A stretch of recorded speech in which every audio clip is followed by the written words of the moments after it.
નમસ્કાર વિદ્યાર્થી મિત્રો, અત્યારે હાલ આપણે ધોરણ 10 નું ચેપ્ટર નંબર 2 પૂર્ણ કર્યું. હવે ધોરણ 10 નું ચેપ્ટર નંબર 3 એટલે કે 3 માં આપણે શું સમજીશું? દ્વિચલ સુરેખ સમીકરણ યુગ્મ. મેં જ્યારે ચેપ્ટર 2 સ્ટાર્ટ કર્યું ત્યારે તમને સમીકરણ વિશે સમજાવ્યું હતું કે બહુપદી વિશે સમજાવ્યું હતું કે સુરેખ બહુપદી કોને કહેવાય, દ્વિઘાત બહુપદી કોને કહેવાય, ત્રિઘાત બહુપદી કોને કહેવાય, આપણે એવું બધું સમજ્યા હતા. હવે અહીંયા દ્વિચલ સુરેખ સમીકરણ યુગ્મમાં આપણે અહીંયા પહેલા તો સુરેખ સમીકરણ કોને કહેવાય એ જાણીશું. સુરેખ સમીકરણ કોને કહેવાય કે જેની ઘાત એક જ હોય. જેમ મેં કહ્યું તેમ દ્વિઘાત બહુપદી વખતે કીધું હતું કે સુરેખ બહુપદી કોને કહેવાય કે જેની ઘાત એક જ હોય. એટલે કે જે સમીકરણની ઘાત એક હોય એને ટૂંકમાં સુરેખ સમીકરણ કહેવાય. પણ અહીંયા તમને શું કીધું છે? દ્વિચલ. દ્વિ એટલે શું થાય? બે. દ્વિ એટલે શું થાય? બે. એટલે કે બે ચલ વાળું. કેવું? બે ચલ વાળું સુરેખ સમીકરણ એટલે કે જેની ઘાત કેવી હોય? એક. કેટલી ઘાત હોય? એક. એટલે કે બે ચલ વાળું, એક ઘાત વાળું અને એવું સમીકરણ. અને યુગ્મ. યુગ્મ એટલે શું થાય? જોડ. યુગ્મ એટલે શું થાય? જોડ. યુગ્મ શબ્દનો અર્થ શું થાય? જોડ. એટલે કે બે ચલ વાળા બે સમીકરણ લેવાના. બે ચલ વાળા કેટલા સમીકરણની જોડ આવશે આમાં? બે. એટલે એક તો પહેલું શું કીધું? તો દ્વિચલ એટલે કે બે ચલ.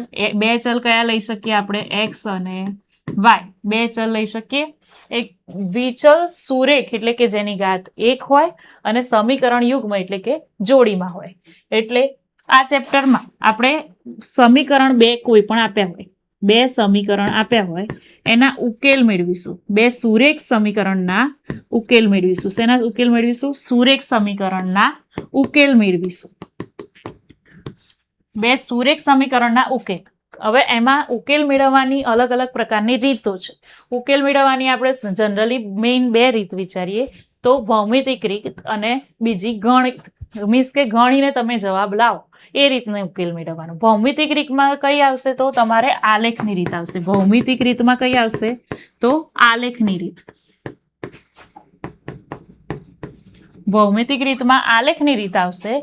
અને બીજી રીત જે મેં કીધી એમાં કઈ કઈ આવશે? તો આદેશની રીત, લોપની રીત અને ચોકડી ગુણાકારની રીત.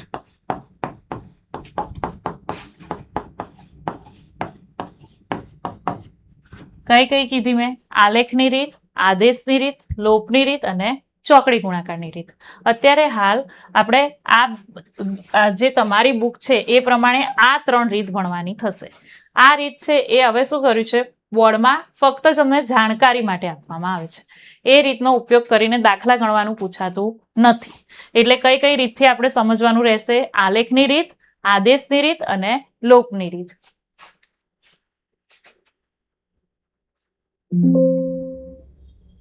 અહીંયા ત્યાં જો મેં કીધું એમ એકચલ સુરેખ સમીકરણ કોને કહેવાય? તો ax is equal to b is equal to 0, જ્યાં a is not equal to 0 અને ab belongs to r. Belongs to r એટલે વાસ્તવિક સંખ્યાઓ હોવી જોઈએ. એવી જ રીતે દ્વિચલ સુરેખ સમીકરણ યુગ્મ કોને કહેવાય? કે જે સમીકરણમાં બે ચલ હોય અને ચલની ઘાત કેવી હોય? એક. બે ચલ હોય અને ચલની ઘાત કેવી હોય? એક. તો તેને વ્યાપક સ્વરૂપમાં શું લખાય? ax plus by plus c is equal to શું લખાય? 0. કયું લીધું વ્યાપક સ્વરૂપ? ax plus by plus c is equal to શું આપ્યું? 0. જ્યાં a square plus b square is not equal to 0. એટલે કે એ બંને એક સાથે 0 થવા ના જોઈએ. એ બંને એક સાથે 0 થઈ જાય તો શું થઈ જાય? બે ચલની જગ્યાએ શું થઈ જાય? એક જ ચલ થઈ જાય. એટલે સમીકરણને પછી આપણે એને બે ચલ વાળું સમીકરણ એટલે કે દ્વિચલ સુરેખ સમીકરણ કહી શકીએ નહીં. ખ્યાલ આવ્યો? વ્યાપક સ્વરૂપ શું છે? ax plus by plus c is equal to 0. હવે ધારો કે અહીંયા આપણે કેમ આ લખવું પડે? ધારો કે હું અહીંયા a બરાબર 0 લઉં તો શું થઈ જાય?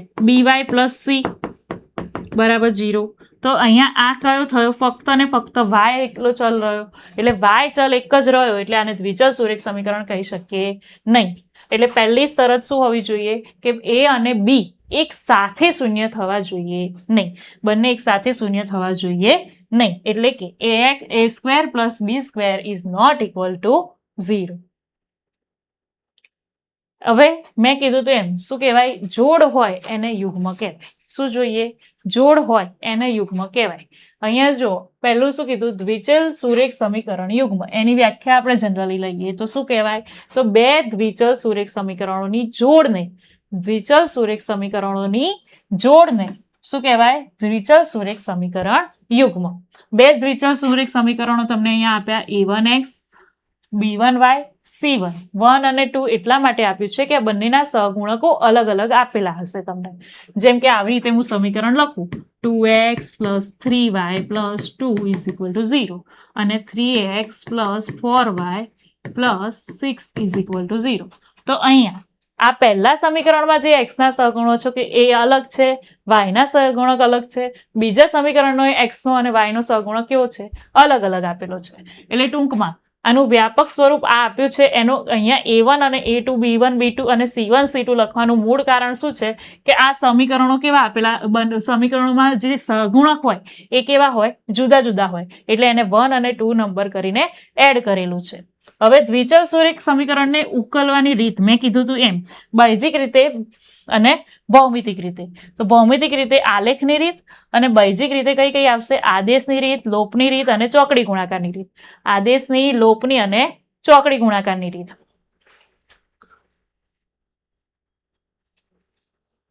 હવે આલેખની રીતથી આપણે એને ઉકેલવા હોય તો કેવી રીતે ઉકેલી શકીએ? આલેખની રીતથી ઉકેલવા હોય તો એના માટે શું કરવું પડે?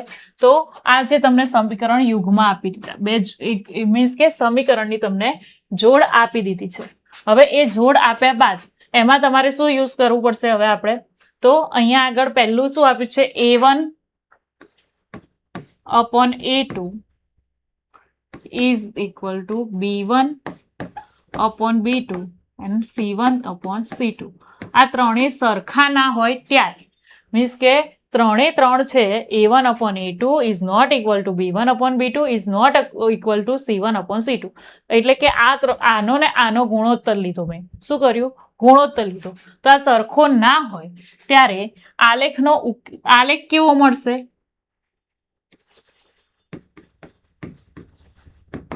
તમને આલેખ કેવો મળશે? તો આ રીતની એક રેખા મળશે. ત્રણે ત્રણ સરખું ના હોય ત્યારે શું થાય? તો ઉકેલ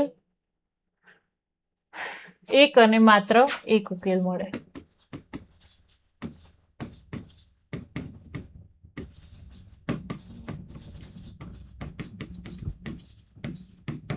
એટલે આલેખ કેવો મળશે તમને?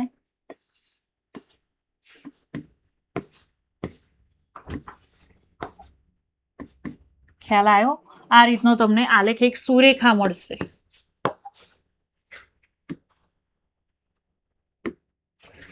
ક્લિયર? એક અને માત્ર એક ઉકેલ મળે અને આલેખ કેવો મળે? સુરેખા. હવે એના પછી બીજી એક શરત છે કે a1 upon a2 = b1 upon b2 અને not equal two c1 upon c2 હોય ત્યારે મીન્સ કે આ બંનેનો ગુણોત્તર સરખો હોય પરંતુ c1 upon c2 ના હોય ત્યારે આવું સમીકરણ જેમ કે તમને આપ્યું હોય 2x - 3y + 2 = 0 અને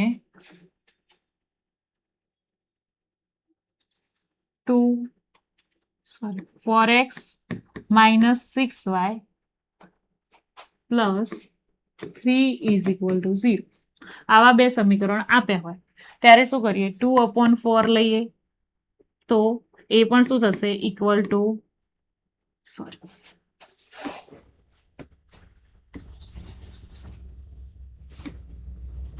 અહીંયા શું થશે? a1 upon a2 લઈએ.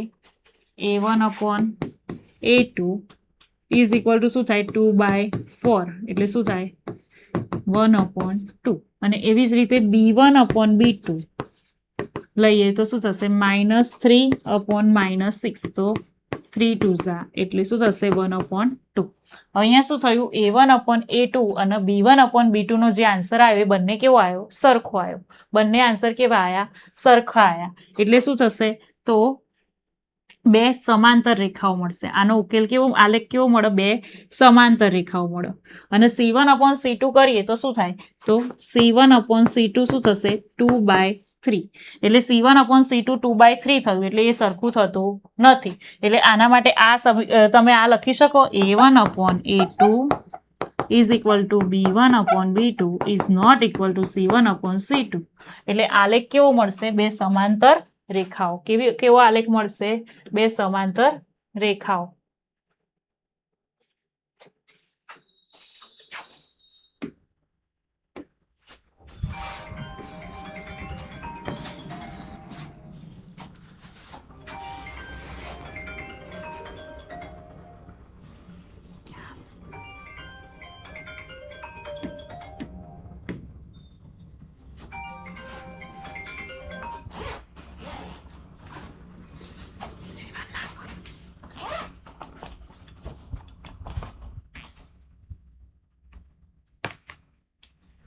ચલો અહીંયા ધ્યાન. એટલે આનો આલેખ કેવો મળશે?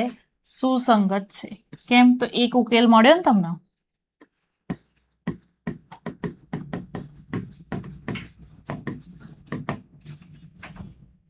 અને એના માટે આલેખ કેવો મળશે? તો બે સમાંતર રેખાઓ.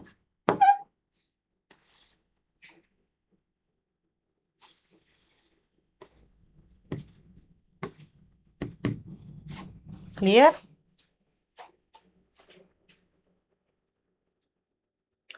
હવે અહીંયા શું કહે છે? પહેલું તમને એક જ minute.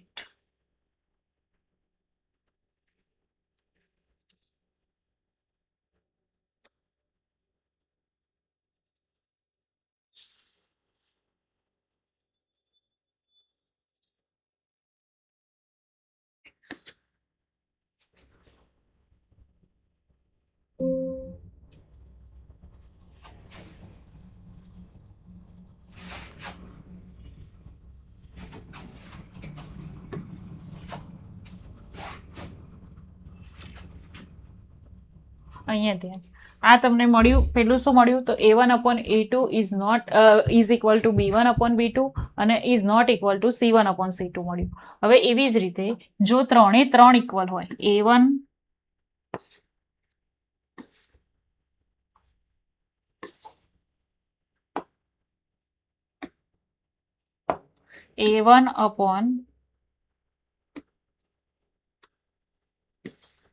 A1/A2 is equal to B1/B2 is equal to C1/C2 હોય તો એનો આલેખ કેવો મળશે? કે બધા જ ઉકેલ સરખા જ મળે, બધો સરખો હોય ગુણોત્તર, તો શું થાય? તો આલેખ એક સંપાતી રેખા મળશે. અનંત સુધીની સંપાતી રેખા. કેવી મળે? સંપાતી રેખા. એટલે એકબીજા પર શું થયેલા હોય? સંપાત થયેલા હોય તેવો આલેખ મળે. ચલો અહીંયા ધ્યાન. આદેશની રીત આપણે પહેલી લઈશું. પહેલું શું લીધું મેં? કે તમને ભૌમિતિક આલેખની રીતથી સમજાવી દીધું. હવે બૈજિક રીતોમાં કઈ કઈ આવશે? પહેલી આદેશની રીત. આદેશની રીત કોને કહેવાય એ સમજીએ પહેલા તો. કે તમને જે બે સમીકરણ યુગમાં આપ્યા હોય, તેનું શું શોધવાનું આવશે તમારે? એક્સ અને વાય. એટલે કે તમારે શું કરવું પડશે? એનો ઉકેલ શોધવો છે. ઉકેલ શોધવો હોય તો હંમેશા શું કરવાનું? જે બે સમીકરણ તમને આપ્યા હોય તેમાંથી કોઈ એક ચલને કરતા બનાવવાનો. એટલે કે તમે એક્સ ને કરતા બનાવો તો ઈઝી પડે એવા રીતના કરતા બનાવવાના. ઈઝી એટલે કે તમે સાદુરૂપ સરળતાથી આપી શકો. જેનું એને શું બનાવવાનો? કરતા સ્વરૂપમાં બનાવી દીધો. અહીંયા જુઓ, જેમ કે અહીંયા આપ્યું છે કે એક ચલની કિંમત બીજા ચલના સ્વરૂપમાં મેળવવી, એટલે કે એક્સ અને વાય મેળવવાના. એટલે કે જે સહગુણક નાનો હોય, ચલના સહગુણક જે નાના હોય એને શું બનાવવાના? સૂત્રનો કરતા બનાવવાના. એટલે અહીંયા જુઓ, x + 2y - 3 આપ્યું છે, ઇઝ ઇક્વલ ટુ શું આપ્યું છે? 0. અને એના માટે શું કર્યું? તો x is equal two 3 - 2y લીધું. શું લીધું? 3 - 2y. એટલે હવે આ કિંમત જે મળી એ તમારે શું કરવી પડશે? સમીકરણ 1માં મૂકવી પડશે. તો એના માટે એક જ મિનિટ.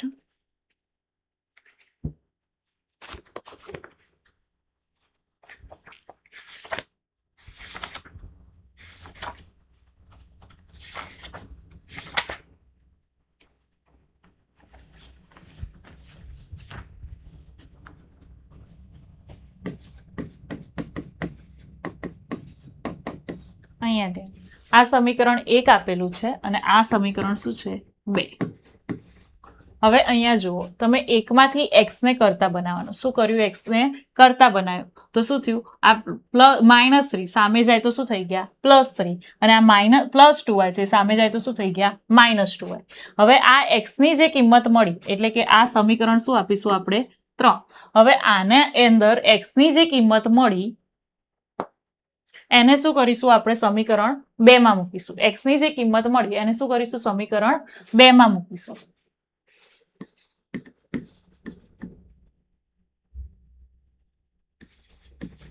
ત્રણની કિંમત કયા સમીકરણમાં મૂકવાની? 2 માં. હવે શું થશે? 3ની કિંમત 2 માં મૂકીશું એટલે અહીંયા x બરાબર શું લખવાનું આવશે? 3 - 2y. એટલે 2 × 3 - 2y + y + 3 = 0. આ રીતે આવશે સમીકરણ. હવે અહીંયા શું થશે? 2 × 3 એટલે કેટલા થઈ જશે? 6 -2 × 2 4 એટલે 4y +4 + 3 = શું થાય? 0. હવે અહીંયા શું થશે? 4 + 3 એટલે 7 અને 7 આ +7 છે આ 6 છે તો અહીંયા શું લખી શકીશું? -4y એટલે શું થશે? +7 + 6 = 0. હવે 7 + 6 બરાબર કેટલા થશે? તો -4y બરાબર -13. કેમ? તો +13 જવાબ આવ્યો પણ સામે જાય તો શું થઈ જાય? -13. તો y = શું થાય? 13/4.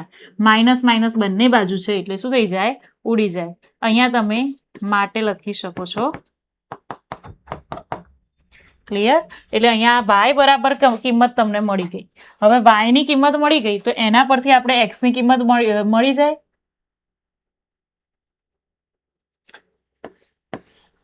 આ y ની જે તમને કિંમત મળી એ સમીકરણ 3 માં મૂકીએ એટલે આપણને શું મળી જાય? x ની કિંમત. સમીકરણ 3 માં x ની કિંમત મૂકતા x ની કિંમત શોધતા તો શું થશે? x બરાબર 3 - 2y આપ્યું છે તો 3 - શું થશે?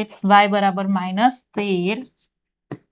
13/4 2 દુ 4 એટલે શું થશે? 3 - 13/2 2 તરી 6 એટલે 6 - 13/2 એટલે શું જવાબ આવશે? -7/2. તો અહીંયા ઉકેલ શું મળ્યો કહેવાય તમને? xy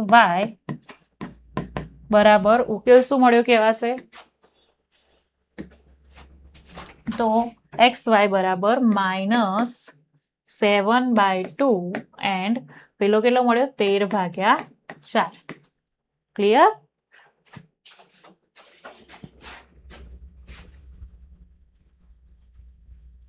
લોપની રીતની સમજૂતી આપણે આદેશની રીતના દાખલા ગણ્યા બાદ મેળવીશું.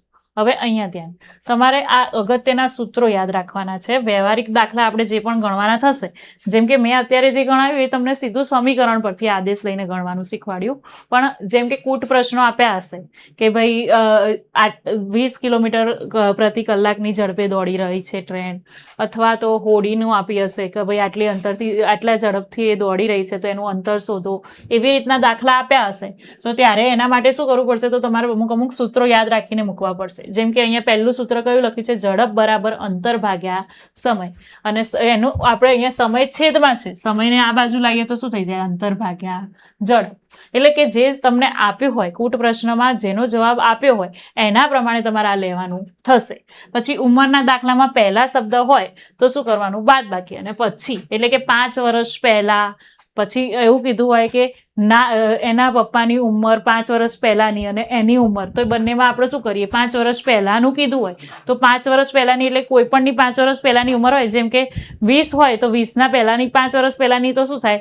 20 - 5 થાય ને. એટલે એ શું કરવું પડે? તો પહેલા શબ્દ હોય તો શું કરવી પડે? બાદબાકી. અને પછી શબ્દ હોય તો શું કરવું પડે? સરવાળો. પહેલા શબ્દ હોય તો શું કરવી પડે? બાદબાકી. અને પછી હોય તો શું કરવું પડે? સરવાળો. અપૂર્ણાંક કીધું હોય તો અપૂર્ણાંક શું કહેવાય? અંશ. અને અંશ અપોન છેદ એને શું કહેવાય? અપૂર્ણાંક. અને સૌથી મોસ્ટ IMP વસ્તુ જે દરેક દાખલામાં તમારે આના નહીં હોય તો એક્ઝામમાં, બોર્ડની એક્ઝામમાં લગભગ એક દાખલો આનો પૂછવાની શક્યતા છે એ. તો આ છે ને એ સૂત્ર તમારે હંમેશા યાદ રાખવું. મૂળ સંખ્યા બરાબર 10 ગુણ્યા દશકનો અંક વત્તા એકમનો અંક.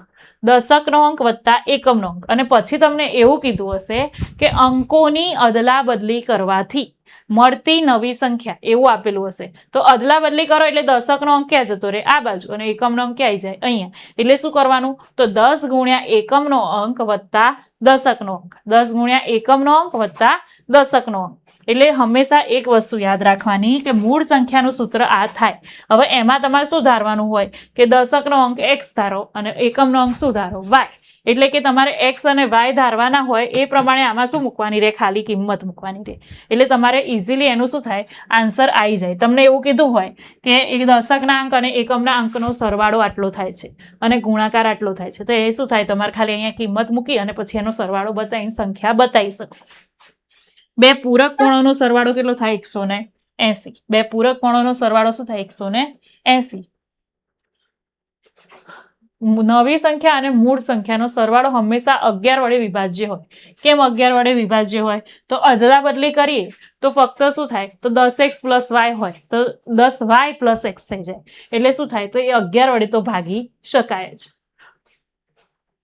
એમસીક્યુ માટે જો પહેલાની ઉંમર બરાબર શું લખી શકાય? આ શોર્ટકટ કી છે કે પહેલાની ઉંમર બરાબર શું લખી શકાય? હાલની ઉંમર માઇનસ વ્યક્તિના x વર્ષ.